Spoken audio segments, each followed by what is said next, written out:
Olá, amigos, eu sou Humberto Vieira, o responsável pela pesquisa que deu origem à psicoterapia reconstrutiva, uma abordagem terapêutica inovadora que tem suas raízes no mundo espiritual ou extrafísico. Eu quero primeiro falar sobre os princípios básicos do nosso terapeuta. O fato de a psicoterapia reconstrutiva ter vindo através de mim não me faz uma pessoa iluminada ou diferente de qualquer outra. Sou um espírito mais velho que a maioria de vocês, com muitos erros e poucos acertos. Quando alcançamos essa condição, os dirigentes planetários nos escolhem para executar alguma tarefa no mundo, como uma espécie de carteiro de Deus. Pertencemos a um colegiado de trabalhadores da área da saúde, visando uma reviravolta na maneira como o nosso mundo vem tratando as pessoas doentes. Não há doenças, há doentes. Com essa afirmação, buscamos ampliar o conhecimento das origens dos sintomas, auxiliando o doente a superar sua enfermidade. Para a erradicação definitiva dos sintomas, não basta removê-los. O enfermo precisará alterar a sua forma de ser, sentir e agir, sem a qual voltará a enfermar. Evitaremos criar qualquer título ou uniforme para o grupo de terapeutas, buscando evitar a fascinação. Como verão ao longo da primeira aula, antes de nascermos, já fomos instruídos para trabalhar com a psicoterapia reconstrutiva. Não somos seres especiais, apenas trabalhadores do alto. Ao longo do trabalho, é possível que muitas pessoas os vejam como dotados de poder de cura. No entanto, não permitam que isso ocorra, pois essa terapia se tornará comum em muito pouco tempo. Igualmente, evitem ser confundidos como gurus. A prática da humildade é essencial para continuarmos recebendo a assistência dos mentores do projeto. A psicoterapia reconstrutiva não tem qualquer relação com religiões e não é possível operá-la solicitando auxílio de entidades de outros segmentos, uma vez que ela opera na altíssima vibração da coluna esperança, enquanto as entidades ligadas às religiões têm vibrações diferentes.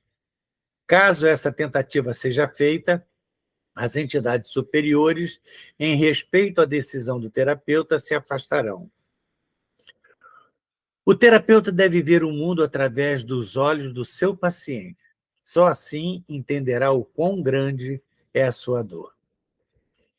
Bem, estamos aí oferecendo para vocês o nosso livro Além do Transtorno Mental, que conta a história de como foi desenvolvido esse trabalho. Conta 28 anos aproximadamente do trabalho que eu fiz, né? Eu comecei em 1995 e tive várias experiências em relação a isso. Então, ali nós contamos. É uma história, é um livro romanceado, muito fácil de ler, e vocês poderão estar em PDF, poderão ler no seu celular ou qualquer outro dispositivo. Fácil, e é muito importante que vocês leiam para entender com mais precisão aquilo que nós vamos estudar, ok? Material do curso. Ao longo do curso, abordarei diversos temas já explorados em livros, artigos, vídeos, em algumas correntes religiosas. Farei referência a figuras como Jesus, Kardec, Buda, os apóstolos de Jesus e outros, sem vinculação a qualquer religião específica.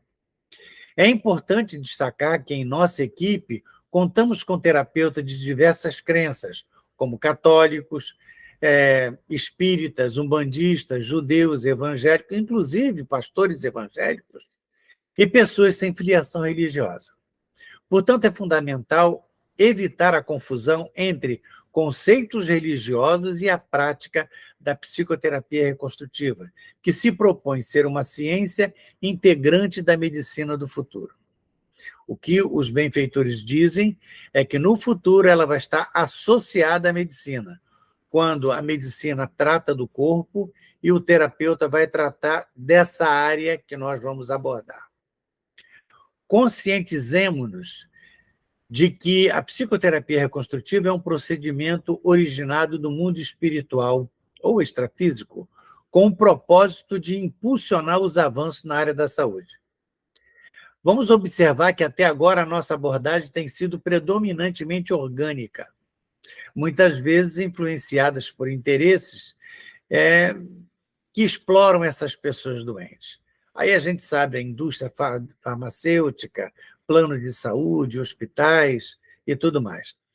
Os benfeitores espirituais afirmam que esse conhecimento será integrado à medicina tradicional, transformando-se em uma prática verdadeiramente holística. E vocês estão sendo os primeiros, né? Muito bem, vamos falar um pouquinho sobre a Colônia Esperança, a qual estamos ligados, para que a gente possa entrar verdadeiramente no assunto. O livro Tormentos da Obsessão pelo Espírito, Manuel Filomeno de Miranda, tendo como médium Divaldo Franco, eu pincei dali algum trecho para que a gente possa saber, entender como nós estamos ligados a isso. A Colônia Esperança foi criada por Eurípides Barçanufo. Não vou falar muito aqui, porque a história dele é muito rica. Eu acho que vocês podem pesquisar na internet, se tiverem interesse em saber. Ele é considerado o apóstolo da mediunidade. Um grau de mediunidade não visto. É algo assim impressionante. Ele tem ligação íntima com os espíritos angelicais. É algo assim muito interessante. O livro Tormentos da Obsessão, psicografado por Divaldo Franco, pelo espírito Manuel Filomeno de Miranda, ele fala como foi desenvolvida essa terapia no plano espiritual e fala da gente. Fomos treinados lá e depois aqui. Vamos ler um trechinho que eu separei para a gente. O Hospital Esperança é uma obra de amor, erguida no plano espiritual por Eurípides Barçanufo, cujo objetivo é prestar auxílio e orientação aos seguidores do Cristo, que não conseguiram ou não quiseram adotar o compromisso da vivência de sua mensagem de amor. Ou seja, aqueles espíritos que já foram cristianizados, não importa a época, não importa através de qual religião, mas foram cristianizados, já sabem o que é certo e errado, que continuando, sabendo que é errado, continuaram naquele caminho, ao desencarnarem, enlouquecem. Enlouquecem. Porque você errar porque não sabia é uma coisa. Agora, você errar consciente de que você errou por egoísmo, por capricho, por ganância, por alguma, isso causa uma complicação muito grande que geram os conhecidos transtornos mentais. Nós vamos abordar isso tudo.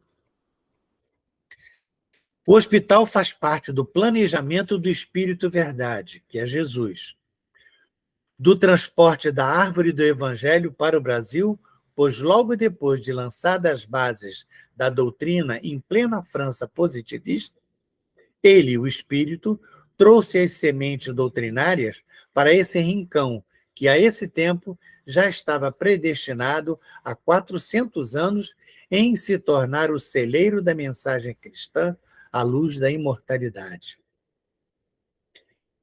Interessante, né? Você vê que isso aí, há mais de 500 anos, muito antes do Brasil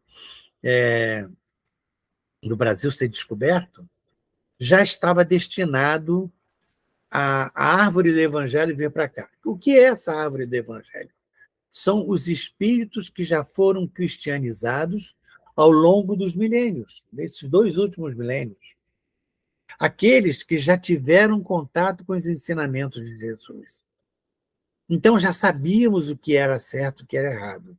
Então, esses que já são preparados, esses espíritos, porque o astral da Europa estava todo contaminado por conta de guerras, por conta de uma série de coisas que aconteceram. E a transferência da árvore do evangelho, ou seja, a transferência desses espíritos para cá, eles vieram e ficaram no astral, aqui no Brasil, aguardando a oportunidade de nascer. E assim começaram a nascer aquelas criaturas, em várias épocas, e aí vocês vão encontrar Eurípides Barçanufo, que é um espírito ascensionado. Aliás, a gente lida muito com eles, viu? Impressionante. Lida não, né? Quem somos nós? Nós somos orientados por eles, pelos espíritos ascensionados. São espíritos que já cresceram a uma condição extremamente evoluída. Extremamente. Então, Eurípides Barçanufo veio e ele criou essa colônia, pediu, ele quando desencarnou, logo que ele chegou no mundo espiritual, foi a Nossa Senhora, olha que intimidade, né? Procurou a Nossa Senhora, foi até ela, e pediu a ela que intercedesse junto a Jesus, pedindo permissão para criar o Hospital Esperança, que no início era só um hospital para tratar esses espíritos. Com o decorrer do tempo, a coisa cresceu, você não tem ideia do que é hoje a Colônia Esperança. É uma colônia extremamente grande. A gente vai, durante as nossas aulas, a aula de hoje principalmente, eu vou comentar algumas experiências minhas lá na Colônia Esperança, e vocês vão entender como isso funciona. Quem são os mentores, como isso foi feito. Ok? Bem, além do Ministério de Recuperação de Pacientes, muitos candidatos à reencarnação como futuros psicoterapeutas, olha nós aí, e estudiosos da alma, vêm fazendo estágio a fim de adquirirem conhecimento para lidar com os problemas volumosos da obsessão e dos transtornos psicológicos e das psicopatologias. Eurípides providenciou a convocação de admiráveis psiquiatras e psicólogos desencarnados, que havia na Terra cuidado da desafiadora patologias obsessivas e auto-obsessivas. De Thomas Willis, do psiquiatra inglês do século XVII, a Philippe Pinel, de Mesmer a Charcot, de Freud a Jung, muitas aulas têm sido ministradas e debates são estabelecidos para que se encontrem os melhores métodos terapêuticos para imediata aplicação, não apenas nos internos, como em favor dos viajantes da Terra. Então, não apenas aqueles que desencarnaram com problemas, mas para tratar aqueles que estão aqui na Terra. Aí nós entramos, né? Aqui estão alguns dos mentores dessa obra, né? Durante esses anos, eu tive a oportunidade de conhecer alguns e eu fiquei muito impressionado. Vamos contar aos pouquinhos, né, essa história para que vocês possam ter noção da profundidade desse trabalho. Eu poderia apresentar a psicoterapia reconstrutiva sem abordar os percalços pelos quais tive que enfrentar. Mas, em respeito a vocês, decidi trazer à tona toda a história de sofrimento, perseguições, abandonos e fracasso pelos quais eu tive que passar. No início da década de 1990, eu tinha uma empresa, eu era responsável pelo treinamento da IBM. Todo o curso da IBM era feito pela minha empresa. Nós tínhamos uma sede em São Paulo e outra aqui no Rio. Por razões que eu não vou declarar aqui, eu recebi um golpe muito grande, que me deixou não só sem o projeto, mas completamente falido, com dívidas, com uma série de coisas. Aquilo quase me enlouqueceu, né? Eu não sabia o que fazer. Casado, com 3 filhos pré-adolescentes, entrando na adolescência, e mais uma pequenininha que mal tinha chegado no mundo, devia ter uns 2 ou 3 anos, aproximadamente. E uma esposa que sempre dependeu de mim, então era muito difícil a gente sobreviver. Passamos uma dificuldade muito grande, tivemos até que vender refeições. Nós fazíamos refeições e vendíamos, entregava em casa e tudo mais, para conseguir comer. Isso me levou a uma depressão profunda, profunda. E eu não queria tomar remédio, eu passei a beber em casa, todo dia. Não era na rua, bebia em casa. Trabalhava durante o dia fazendo essas atividades, né, de refeição, e no final do dia eu ia escurecendo, eu já começava a beber, porque aí, senão eu não conseguia dormir. Era pesadelo, eu ficava rolando na cama. Bebendo, a gente relaxa, como fuga, né? Muita gente bebe por conta de fuga. Vocês vão ver isso acontecer. E ali eu estava entregue. Depois de quase 2 anos nessa situação, eu já não estava conseguindo parar. Chegava no final do dia, era aquele transtorno, meus filhos não traziam mais os colegas em casa, minha esposa vivia sempre de mau humor. Eu dormia do lado de uma pessoa que tinha bebido, eu não ficava bêbado, mas bebia e relaxava. Aí um dia ela chegou para mim e falou: Humberto, me leva num centro espírita.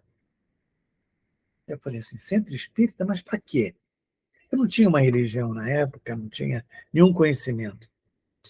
Não, para ver se ajuda a gente nessa situação, vamos até lá? Eu falei: tá bom, vamos. Fomos de ônibus, que eu já não tinha mais carro também. Fomos a um bairro daqui do Rio de Janeiro chamado Bom Sucesso, é da periferia do Rio. Bem, chegando lá, era uma casa em centro de terreno, né? Dos fundos, e tinha um corredor assim para a gente entrar, e depois que estava todo mundo, eles trancavam a porta. Fiquei até um pouco assustado. A gente recebia uma cartela, cada um que fosse lá a primeira vez, e cada vez que você fosse lá, tinha sessões quintas e sábados. Eles carimbavam e rubricavam colocando a data. Ali não era um centro espírita, mas era espiritualista. Eles davam passe, faziam palestra, aquele negócio de água fluidificada, e tinha lá o seu José, que era o presidente, que trabalhava numa salinha incorporado num espírito que dizia que era um médico. E ele operava as pessoas, abria, cortava, tirava cisto, fazia uma série de coisas. Volta e meia saía alguém de lá com curativos, com sangue. Eu falei: meu Deus do céu, que coisa absurda. Parecia zero, igual, sabe, esse negócio? E quando você chegasse a 20 visitas à casa, você tinha direito a uma consulta com ele. E como ele dizia que ele tratava de tudo, eu queria que tratasse da minha dificuldade de parar de beber. Aí eu só podia ir depois de ter de 20 vezes lá, eram as quintas e sábados. Aí eu pensei assim: poxa, bem que esse homem aí pode. Eu sei que é a primeira vez que eu estou aqui hoje, mas ele podia me chamar lá dentro e falar que eu vou parar de beber. Acabei de falar, a porta se abriu, sai uma senhora, ele chega na porta, olha assim, devia ter umas 50, 70 pessoas no terreno, né, do lado do terreno, sentados. Aí ele chamou o assistente dele e apontou para mim. Aí ela falou: ele quer falar com o senhor. Eu fui, né? Cheguei lá, me sentei, ele falou: qual o seu nome? Eu falei: Humberto. Seu Humberto, o senhor quer parar de beber, não quer? Ele veio aquele susto assim. Eu falei: quero. Pois o senhor vai parar. Eu estou com a irmã Clara aqui do lado, ela disse que o senhor tem um compromisso assumido antes de nascer. O senhor vai parar de beber para seguir esse compromisso. Eu fiquei com a pulga atrás da orelha, e ele aproveitou e disse: a irmã Clara está mandando uma relação de livros que quer que o senhor estude, não leia, estude. Me deu uma relação de livros sobre mais a questão da espiritualidade, perispírito, essas coisas assim. Eu não tinha nenhuma noção sobre isso. E alguns livros romanceados, né, que eu tinha que ler. Eu vivia, depois disso, eu vivia o tempo todo com o livro na mão. Era uma coisa impressionante.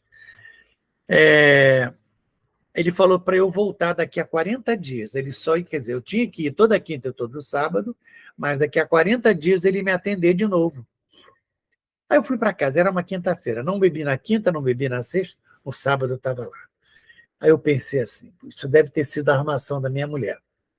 Ela deve ter combinado com eles para me impressionar e falar que eu quero parar de beber. É impossível eles saberem disso. Aí eu pensei assim: bem, ele falou que só vai me atender daqui a 40 dias. Mas Se isso for verdade, ele vai abrir aquela porta e vai me chamar e vai falar: João casou de calças curtas. Uma frase assim, bem esdrúxula, fora de contexto, mas para ser justamente uma coisa diferente. Acabei de falar, a porta se abriu, saiu um senhor, o seu José chegou na porta e falou: Senhor Humberto, vem aqui, por favor. Eu já fui preocupada. Sim, senta, por favor. Eu sentei, ele fechou a porta, olhou para mim e falou assim: João casou de calças curtas. O senhor acredita agora? Naquele momento, o universo, meu universo de conhecimento desabou. Eu falei, gente, tudo que eu aprendi até hoje, dos meus 40 anos, tinha 42 anos, tudo que eu aprendi até hoje joguei fora, porque o que eu sei não é verdade. Existe algo muito maior do que isso. Eu olhei para ele assim, assustado, ele falou assim, o senhor pode ir, como eu disse, daqui a 40 dias eu, eu vou lhe atender aqui de novo. Eu saí trêmulo, né? Eu mal conseguia ficar em pé. A partir dali, eu me dediquei com uma ferocidade ali àqueles livros, mas tinha muita coisa que era novidade, eu tinha dúvida. Então, toda quinta e todo sábado, quando eu ia entrando pelo corredor, eu sempre tinha uma dúvida, uma ou mais de uma dúvida. E eu não falava nada com a minha mulher sobre isso. Minha mulher ali nunca se envolveu. Aí eu tinha aquela dúvida, aí o seu José pegava assim o microfone. Eu estava ainda entrando, ele batia no microfone para saber se ele estava ligado. Aí dizia assim: Estou com a irmã Clara aqui do lado. Ela pediu para eu dizer o seguinte, ela dava as respostas das minhas dúvidas. Foi assim que nós começamos o nosso estudo. Bem, quem foi a irmã Clara? A irmã Clara é um espírito ascensionado. Ela era diretora de 3 colônias naquela época. Colônia Lar Maria Mãe Santíssima, colônia Legionárias de Maria e uma outra colônia que eu não me lembro o nome. Eu nunca consegui lembrar o nome da terceira. Ela ficou durante 1 ano ainda me dando instrução. Depois de 1 ano, ela se despede com aquela choradeira, que ela vinha, né, incorporada lá no Seu José, e todo mundo chorava, porque todo mundo gostava dela, amava. E ela dizia, gente, mas eu cumpri meu papel aqui. Eu agora vou trabalhar na migração de espíritos. Ou seja, ela ia trabalhar na transmigração, né? Levando espírito para um planeta, para o outro. Um trabalho lá de espíritos ascensionados. Nível muito elevado. E assim começou essa nossa história. E caso interessante naquela época é que eu, às vezes, né, fazia nada de demais. A minha vida, eu passei a ter uma vida muito certinha. Mas se eu fosse em algum lugar ou se fizesse alguma coisa, eu chegava lá, o seu José chegava e olhava para mim, o senhor foi em tal lugar, não foi? Eu falo, meu Deus, como é que esse homem sabe disso? O senhor teve uma discussão com uma pessoa assim, não teve?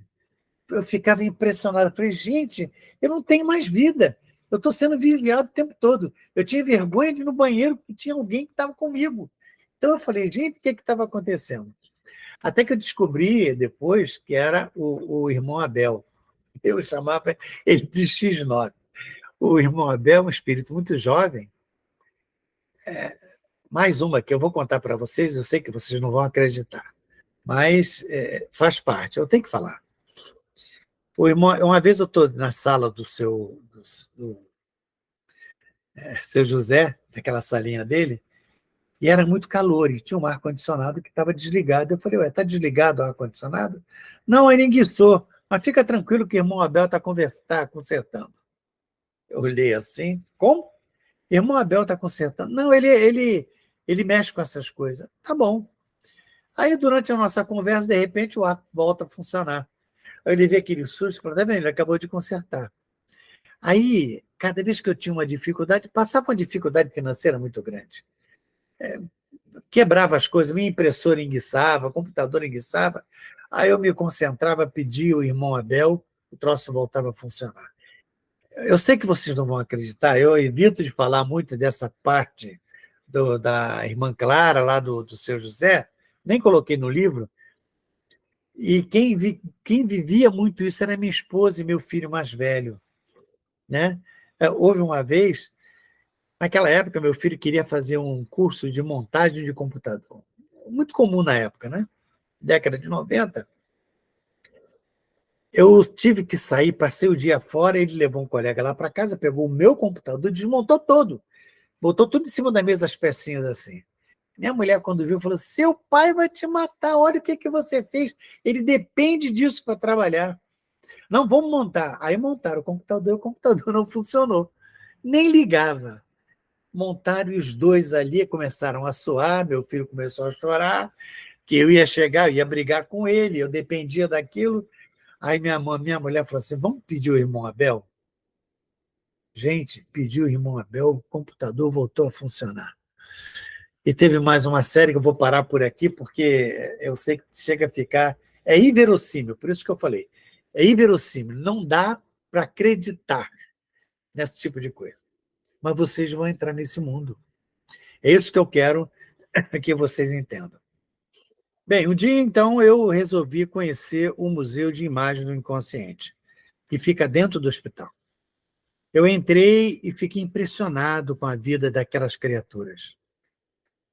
O hospital era cercado por um muro de quase 3 metros de altura, ou chegava a 3 metros de altura. Eu achava que era para que ninguém fugisse de lá. Depois eu descobri que é para esconder a miséria humana, a que ponto que chega a criatura. Então, eu passei entre os pacientes, a maioria tinha medo, né? Alguns abordavam, tentando ver, perguntando se a gente tinha cigarro, a maioria lá fuma. E aí eu fui caminhando entre eles, tentei falar com um ou com outro, mas eles tinham medo. Aí atravessei todo esse prédio, esse quarteirão, era do outro lado da entrada, onde era o museu. Fui conhecer o Museu de Imagem do Inconsciente. O museu, vocês têm aí algumas imagens, né? Foi o resultado de obras feitas pelos pacientes da doutora Nise. Criaturas que não conseguiam nem falar, criaturas que não conseguiam se comunicar com ninguém, e foram responsáveis por essas obras que vocês estão vendo. Doutora Nise, a certo ponto do seu trabalho, ela fotografou alguns quadros e mandou para o mestre dela, Jung, Carl Gustav Jung, na Suíça. Ele ficou tão impressionado que ele veio ao Brasil para conhecer. Essa foto que vocês estão vendo é ela com ele.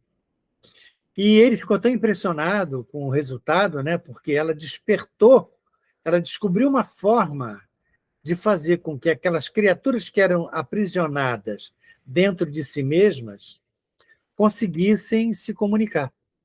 E ali, através da pintura, muitas vezes contava a sua história. Tem muitas histórias interessantes ali. Então, a Jung veio, ficou tão impressionado que levou a doutora Nise lá para a Suíça.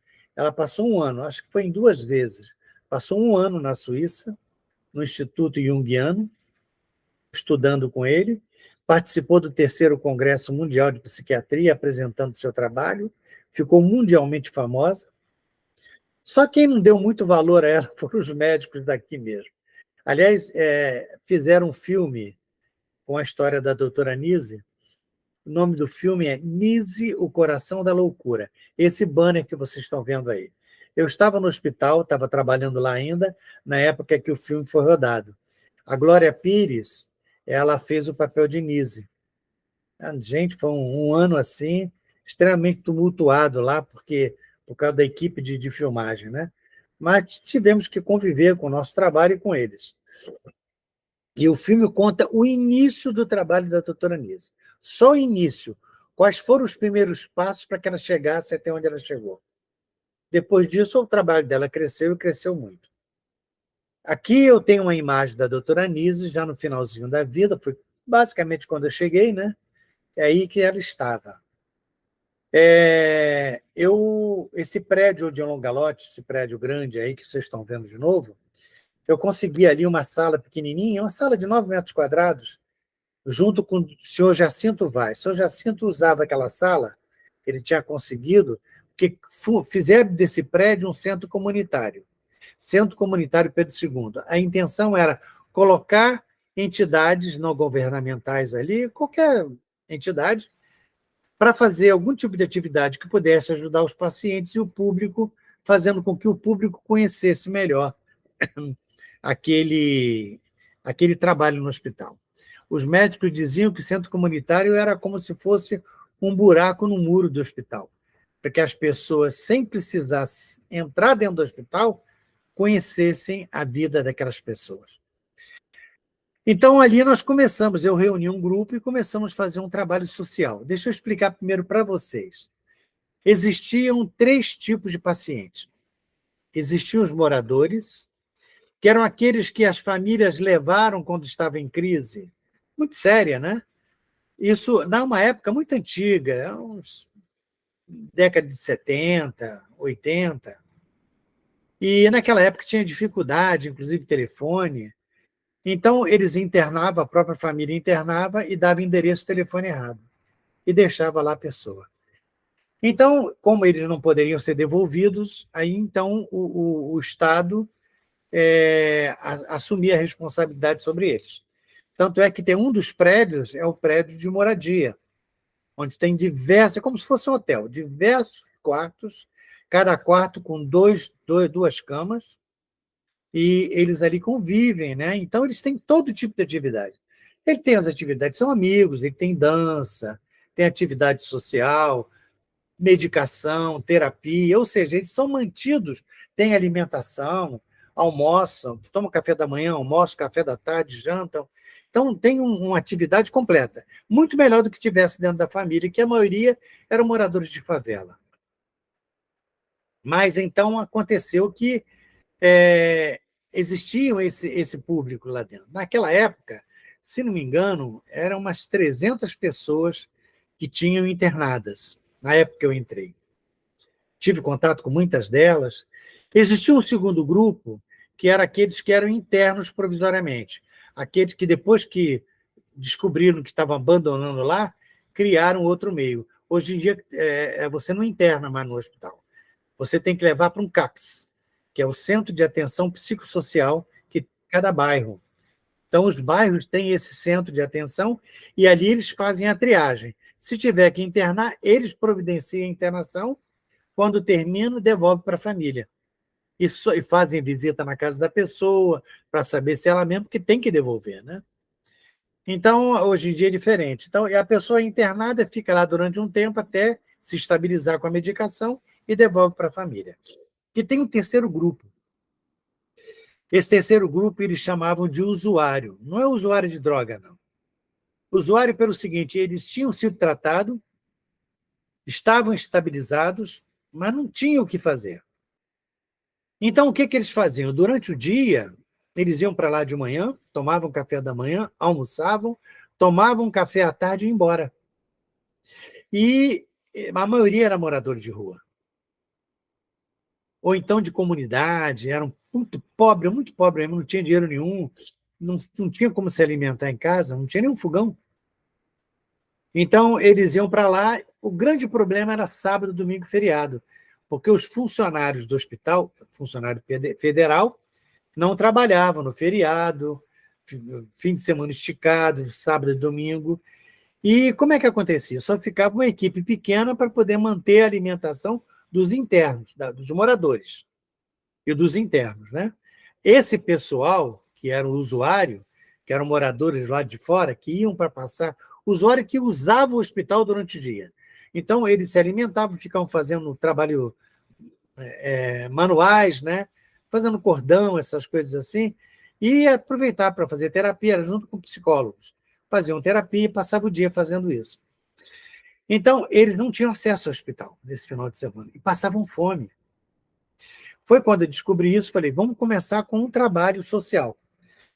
Então, reunimos um grupo, começamos na sala do seu Jacinto, era uma salinha de 9 metros quadrados no primeiro andar, o seu Jacinto ia lá uma vez por semana para rezar. Ler o evangelho, fazer oração, para quem quisesse. Não queria ninguém, mas ele ia, né? Já era um senhor bem idoso, eu estava com 90 e poucos anos, e nós entramos usando a sala dele. Era um grupo pequeno ainda. Mas logo depois eu consegui uma ala do terceiro andar. O terceiro andar estava uma imundícia, abandonado. né? Olha esse corredor, era assim que ele era. Olha como ficou depois da reforma. Então, nós reformamos todas as salas, conseguimos uma ala inteira. Eram diversas salas de 50 metros quadrados, e um pequeno auditóriozinho que cabiam ali, sei lá, cabia aproximadamente 50, 60 pessoas. Então, quando nós começávamos nossa atividade, eu fazia uma pequena palestra, né, 10, 15 minutos, não podia ser mais do que isso, porque eles dormiam. Eles não conseguem prestar atenção. Eles só iam lá porque eles ganhavam cesta básica era bolsa de alimentos, roupa, calçado, lanche, né? E tinha coral, tinha outras atividades. Então, eles iam. A maioria era de usuários, desses que moravam fora. Então, a gente fazia aquele primeiro atendimento ali, e eu procurava, nessa palestra de 10, 15 minutos, passar para eles conceitos morais. E eles, não adiantava, entrava por ouvido, saía pelo outro, cochilavam. Eu ficava irritado, falei, eu tenho que conseguir fazer isso entrar na cabeça deles.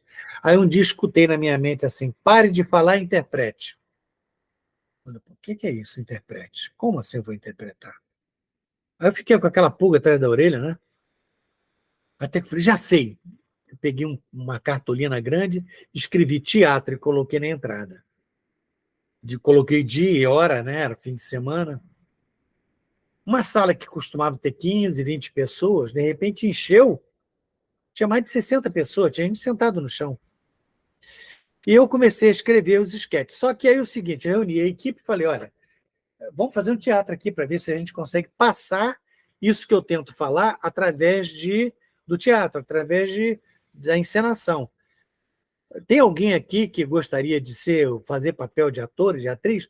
Uma das voluntárias, o nome dela era Karen, ela era atriz.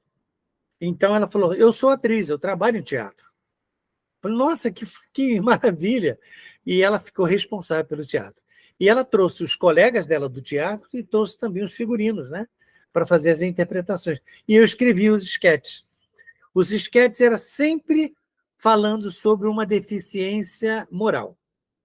Sempre. Mas com um toque profundo de humor. Né? Eu queria ver aquele pessoal dar um sorriso. Ninguém sorria, todo mundo estava assim. Ó. Parecia que estava chorando o tempo todo. No primeiro dia de teatro, eles deram cada gargalhada. Eu nunca tinha visto um paciente daquele dar gargalhada. Eles riam e prestavam atenção em tudo. Falei, gente, achamos. Eu passei a escrever os esquetes, eram semanais ali, e a gente conseguiu implantar. Foi uma maravilha, porque eles mudaram o padrão completamente, chamou a atenção do hospital, principalmente por causa das gargalhadas, né?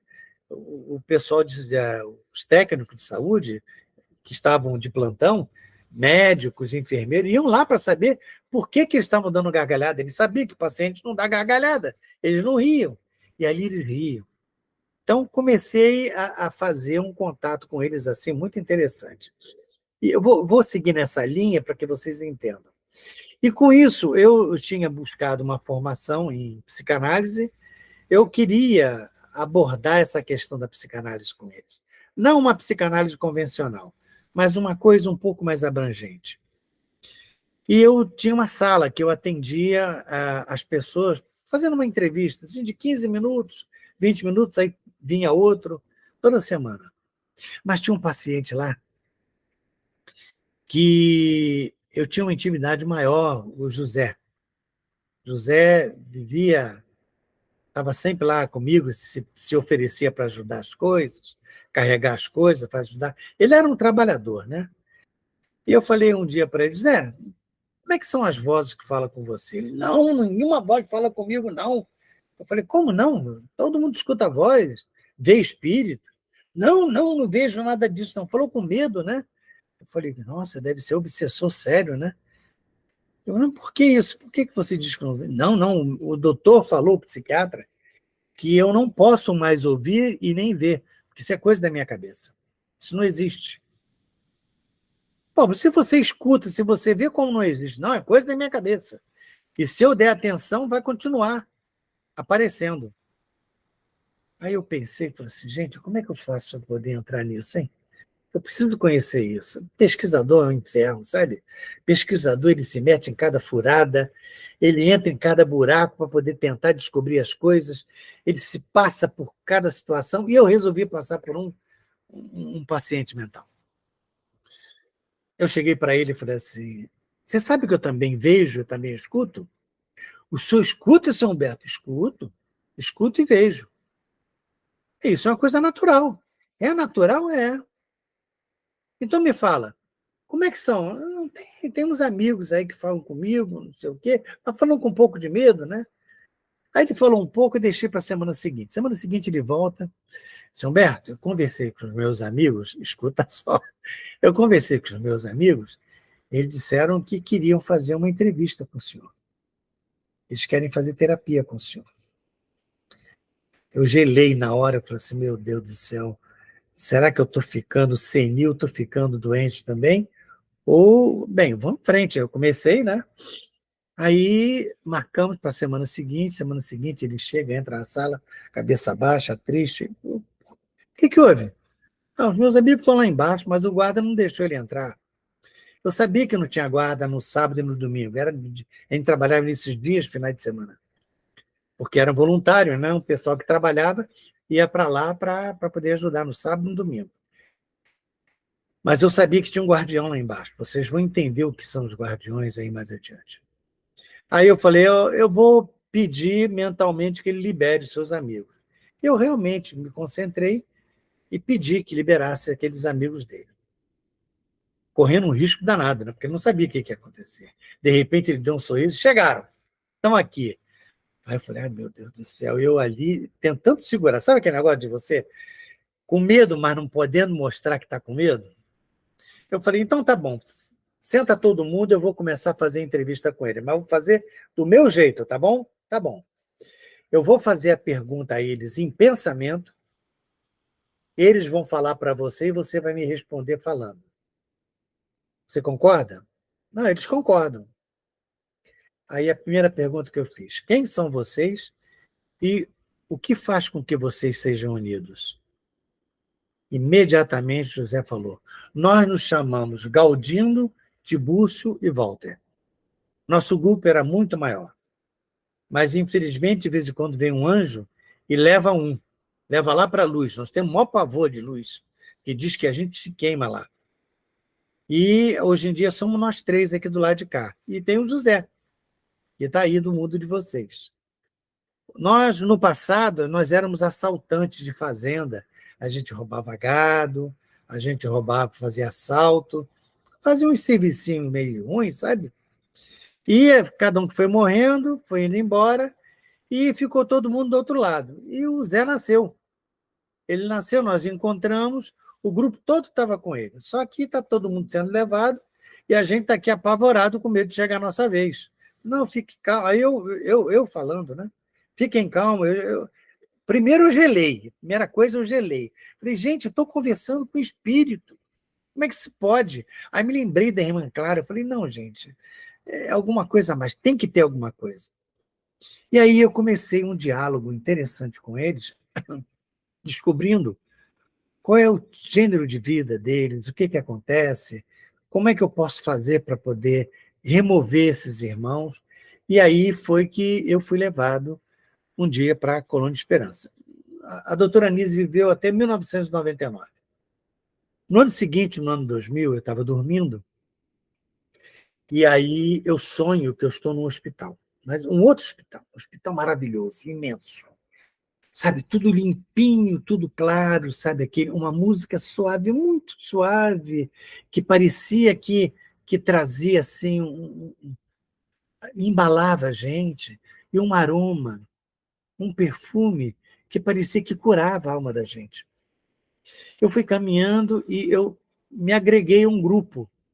Era um grupo de pessoas, todo mundo vestido de branco, e eram várias enfermarias, né? E ali existiam camas separadas umas das outras por cerca de 3 metros e pouco, bem afastados.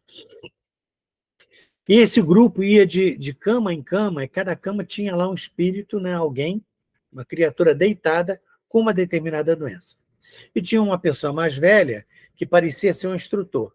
Então, ele levava a mão até na altura do corpo, onde tinha aquela patologia, seja em qualquer parte do corpo, e ele começava a dar comandos, mas ele não falava, ele só pensava, e eu escutava. Eu falei, gente, eu estou escutando o que esse homem está falando. E os alunos, cada um com uma espécie de um tablet na mão, tomando nota do que ele falava. Eu nem sabia o que era tablet naquela época, ano 2000. Eu não sabia, não tinha acesso a isso. E aí, quando terminou de manhã, passamos a madrugada inteira. E eu sabia que eu estava dormindo, que eu estava desdobrado do corpo. Eu falei, eu vou procurar o médico, o diretor do hospital, vou pedir para eu voltar outras noites para aprender essa técnica. Aí eu fui para uma sala, a sala que eu imaginei ser do diretor, numa extremidade tinha uma escrivaninha com uma cadeira e um estante, e na outra um grupo de estofados. Uma poltrona ali, eu sentei na poltrona. Aguardei um pouco, aí entra uma mulher, baixinha, aparentando uns 38, 40 anos de idade, pele clara, vestindo um tailleur muito clarinho, sabe? Parecia um creme assim, quase branco, com o cabelo preso à moda coque atrás. Ela me viu, estendeu as mãos assim para mim, né? Estendeu as mãos e veio sorrindo na minha direção. Eu não conhecia aquela mulher. Não sei quem é. Eu fiquei sem graça, ela estendeu a mão, segurei a mão dela. Aí eu falei que eu passei a noite inteira no hospital, eu queria aprender aquela técnica. Ela olhou para mim e falou assim, queria não, você vai. No mesmo momento eu volto para o meu corpo, eu dou um salto da cama e minha mulher, o que houve? Eu tive um desdobramento, eu contei para ela. Conclusão, aquilo passou a ser uma constante na minha vida. Toda vez que eu dava um salto da cama, a minha esposa perguntava, onde você foi agora? Eu imaginava que toda noite eu iria lá para a colônia, mas, na verdade, toda noite eu fui para o astral inferior, o chamado umbral, inferno. Eu conheci as diversas dimensões, trabalhei em todas elas. E lá eu estive em hospitais lá embaixo, acampamentos. O objetivo é fazer com que eu entendesse profundamente as consequências do mau uso do livre-arbítrio. Olha que interessante, como é que eles fizeram comigo, né? Para poder entender. Passei 15 anos lá embaixo. 15 anos, toda noite indo para lá. Ou, inclusive, houve uma oportunidade, que eu até conto no livro, de eu participei da remoção de uma cidade do Umbral. Uma cidade que eu ia muito lá para poder buscar alguns espíritos que eles pediam, né? E a gente tem o nosso corpo espiritual, o perispírito, ele é plástico, ele toma a forma como você pensa, né? É chamada ideoplastia. Você pensou que você é assim, seu corpo se transforma. Não é fácil, no início é difícil, mas depois você aprende a fazer. E aí eu participei de uma cidade que foi desmontada. Ela desapareceu. Mas eu quero que você leiam isso no livro, porque é de um conteúdo muito interessante. Como é que aquela coisa funciona? Como é que funcionou aquilo?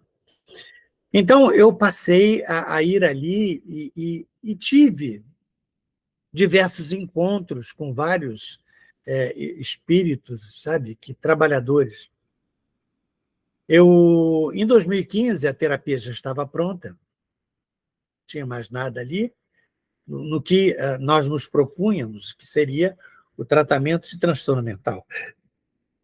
Aí eu fui num desdobramento para uma sala, tipo uma sala de aula, estava lá um homem de braço cruzado, de terno, ele falando sério comigo. Então, você vai ou não vai completar o seu compromisso de divulgar essa terapia? Porque eu já estava com ideia, eu estava muito cansado, gente. Depois de 20 anos de trabalho, eu estava esgotado. O que eu sofri, vocês não imaginam. Eu estava pensando, passar os últimos anos da minha vida numa chacrazinha, num lugar assim, criando galinhas, sabe? Descansar um pouco. E eu botava a mão na cabeça, falei, meu Deus do céu, vou ter que começar tudo de novo. Eu não sabia que ia ser difícil, e foi.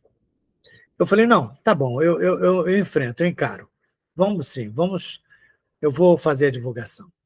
Aí ele esfrega a mão assim e sai por uma porta falando, então vou cancelar a sua aposentadoria. Ele é essa pessoa que vocês estão vendo. Carl Gustav Jung. Era com ele. Eu, inclusive, quando tive com a doutora Anise uma vez, eu perguntei, e Jung, onde é que ele está? Falou, está aqui na colônia também. Só que ele está muito acima de mim. Aquela humildade dela, né? A doutora Anise, aquela mulher que apareceu para mim, era a doutora Anise. Então, aqui vocês estão vendo a doutora Anise, né, idosa, e a doutora Anise na colônia. Jung, idoso, e Jung na colônia. Quando a gente desencarna, e desencarna bem, vai para um lugar elevado, a gente rejuvenesce, sabe? Salve se a pessoa faz questão de manter a aparência da idade, justamente por algum trabalho que ela esteja fazendo. Mas ela fica jovial. Eu me vejo como uma pessoa de 30 anos, 30 e poucos anos. Interessante, né? Tenho 1,80 m, mas lá eu me vejo um pouco mais baixo. Eu acho muito interessante. Toda vez que eu me vejo lá, eu sou diferente. Mas quando a pessoa não está bem, ela vai para o famoso umbral, o astral inferior, ela permanece doente e fica mais doente. Começa a ter feridas pelo corpo, vai se degenerando. É algo assim extremamente doloroso. Isso que a gente vai estar estudando também aqui. Ok? Bem, amigos, essa primeira aula é basicamente para poder fazer uma ambientação, para vocês entenderem onde nós vamos trabalhar. E daqui por diante serão aulas curtas, 15, 20 minutos. Eu vou focar cada aula num determinado tempo, só vou explorar aquele tema, porque facilita na pesquisa. Quando você tem uma dúvida, você vai lá na lista de vídeos, é esse que eu quero. Você não tem que assistir um vídeo inteiro para poder procurar a resposta da sua dúvida. Se bem que eu aconselho a todos vocês a tomarem nota durante as aulas. Mesmo que a aula esteja gravada, toma nota para você saber na hora como resolver aquela questão. Entendeu? Então, a partir daqui agora, a gente vai começar a destrinchar esse mundo novo. Vocês vão conhecer, vou apresentar a vocês a colônia, o trabalho com a equipe e como é o trabalho com o nosso paciente, como é que nós trabalhamos. Isso tudo a gente vai aprender. Agora, o grande negócio é a experiência, porque a ação que a pessoa faz é muito parecida uma com outra, mas o que muda é justamente a ação que você vai fazer, né? A ação que você vai fazer. É mais ou menos assim, vamos supor, o policial para prender, ele tem uma técnica só. Tanto faz um bandido aqui, outro bandido ali, outro lá, a técnica é a mesma. O que varia são as situações, que podem ser muito amplas. A mesma coisa aqui na terapia. Então, a técnica para poder fazer o encaminhamento dessas entidades é a mesma coisa, mas como vocês vão fazer isso é questão de experiência. Por isso que vocês vão ter aí 10 laboratórios para vocês experimentarem. Cada laboratório, depois do laboratório, você tem que trabalhar em casa, né? Se você não tem ninguém, bota uma almofada, pega o seu gato, bota ali, e você faz simulação, não tem problema nenhum. E os benfeitores vão te acompanhar, pode ter certeza, que eles querem saber como você está desenvolvendo. Lembre-se, nós já aprendemos lá em cima. Sempre na hora tem uma campainha, né? Mas eu vou deixar. Então, sempre tem os benfeitores estão sempre do nosso lado procurando dar essa orientação, ok? Muito bem, eu decidi disponibilizar essa aula geral para todo mundo. Como é uma aula que não entra tecnicamente na coisa, mas conta o arcabouço desse trabalho, eu resolvi liberar a aula inteira. Então, eu vou regravar e vou distribuir pelas nossas mídias. Eu falo com você. Se você gostou, passa para outras pessoas. Aqui você tem 3 situações. Uma pessoa que pode estar doente quer saber se isso vai ajudar. Ajuda. qualquer tipo de doença, você vai ter ajuda com a psicoterapia reconstrutiva. Um outro tipo de pessoa, que é a pessoa curiosa. Ela quer conhecer, quer saber e tudo mais. Que existe a terceira, que é esse que nós estamos procurando. É quem quer fazer o curso. Nós precisamos montar uma base grande de terapeutas, de psicoterapeutas reconstrutivos, e para que a gente possa lutar contra esse estado de coisa que é a forma de tratamento da nossa medicina. Nossa medicina só trabalha o corpo, seguindo o protocolo, né? Então, você, quando vai no médico, ele segue o protocolo ou do laboratório farmacêutico, chega lá, sem sintoma, esse, então o remédio é tal. Nem examina, não sabe como é que você está por dentro, você aparentou aquilo ali, ou se é um sistema de saúde, né? Empresa de seguro-saúde, ela tem outros protocolos, mas o dela é diferente, é bloqueando alguns exames.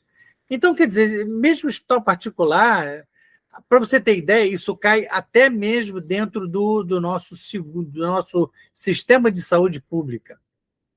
Aliás, eu considero sempre que o profissional de saúde pública ele é o melhor profissional para que a gente procure. Infelizmente, não é recurso, porque ele trabalha por amor. Ele não está ali para ganhar dinheiro, né? Ele está ali para ajudar as pessoas. Então, é aquele que se preocupa com você, né? Então é isso, meus irmãos. Vamos, então, até a próxima aula, então. Um grande abraço.